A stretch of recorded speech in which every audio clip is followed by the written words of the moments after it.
Ang problema hanggang sa kasalukuyan akin pang nakikita, tuloy pa rin ang digmaan, kalataang kaguluhan sa Mindanao. Mindanao, Mindanao.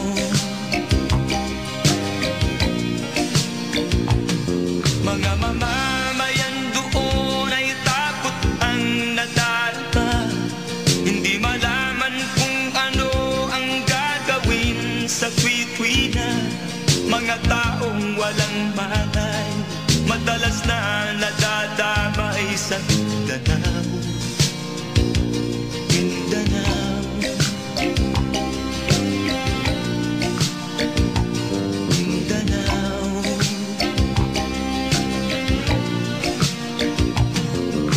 Pinoy kapwa Pinoy ang naglalaban doon sa Mindanao.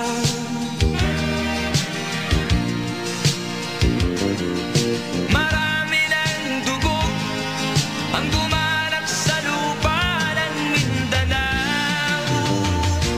Mindanao,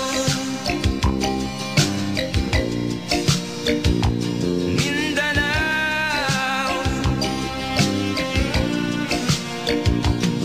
Hindi na ba maaawat, hindi na ba matatapos? Ang solusyon ba'y digmaan sa lupang pangako? Hindi na ba masasagi ang mga kapatid natin sa Mindanao? Hindi na ba masasagi ang mga kapatid natin sa Mindanao?